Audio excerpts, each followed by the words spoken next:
નીતિનભાઈ કાલરિયા, મોવિયા, ગોંડલ તાલુકાનું મોવિયા ગામેથી બોલું છું. અમારા ગામમાં પંચાયત દ્વારાએ ઝાડવા પાડી નાખવાની શરૂઆત કરેલ છે.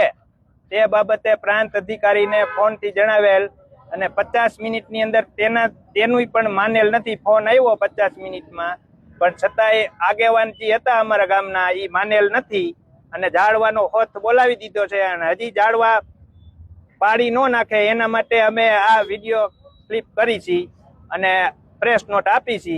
અને ઝાડવા જેમ બને વહેલી તકે અટકાવો, નકર આ ગામના આગેવાનો અને પંચાયતનો સ્ટાફ ઝાડવાનો હોથ બોલાવી નાખશે અમારા મોવિયા ગામમાં. ક્યાંય સાયો નહીં રહેવાતી. અને સરકાર ઝાડવા વવરાવા ખર્ચો કરે છે, આખી વર્લ્ડ બેંક ઝાડવા વવરાવા ખર્ચો કરે છે, છતાંય આ લોકો પાડી નાખે છે. આની સામે પગલા લેવા વિનંતી, વધુમાં વધુ કડક પગલા લેવા. બસ સ્ટેન્ડ પાસે જે ઝાડવું હતું એ અંદાજે કેટલા વર્ષ જૂનું છે? ઈ 25 વર્ષ, 50 વર્ષ અને 100 વર્ષના ઝાડવા જૂના છે આ ગામમાં. અને આની પેલાય કાપી નાખ્યા છે, પણ અવારનવાર રૂબરૂ રજૂઆત કરતા માનેલ નથી, કોઈનું ગામમાં સાંભળ્યું નથી. અને આની પેલા નહીં, જૂના વડલાના ઝાડે કાપી નાખ્યા છે, પણ કોઈ સાંભળતા જ નથી કોઈનું. પછી આમાં જે દબાણ છે અત્યારે ગામ તળનું, એમાં કઈ ભેદભાવ રાખ્યો હોય કે અમુકનું રાખ્યું છે ને અમુકનું નથી કર્યું, એવું કઈ છે?